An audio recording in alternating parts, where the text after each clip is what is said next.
What does it mean to love someone? What does it mean to love a woman? And think about those things because they're thrown around in terms of what people say, I love you, or they kind of use words like family and best friend. But I think the truth of the matter is that for you to make an investment in other people, it's a commitment.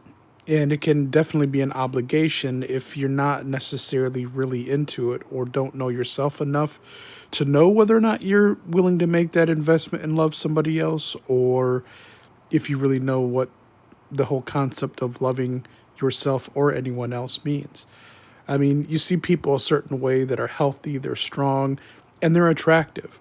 But oftentimes people don't necessarily stop and think of how they got that way, how they got to the place that they are.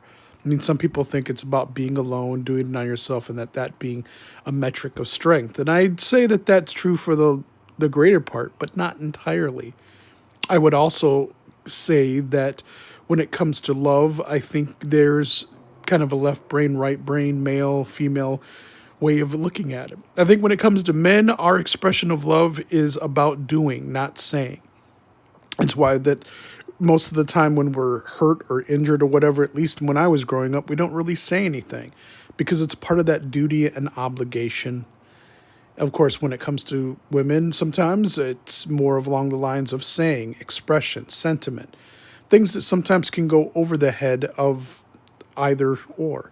And I think that it's also important to understand that when you say love, it isn't something that's about physicality or something that's about something shallow like looks or whatever. I mean, you can like something about someone, but you can always get tired of it.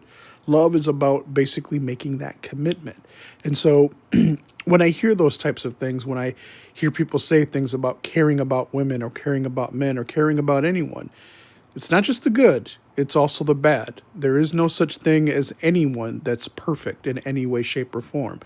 Where there's good, there's going to be bad. Where there's up, there's going to be down. So, to have the rose-colored eyeglasses on or think that everything is all bad or being cynical, well, that's not necessarily the way, at least in my view, to do it. I'm just sharing experiences. I'm not giving advice or pontificating, but this was something that inspired me to say something, so here I am.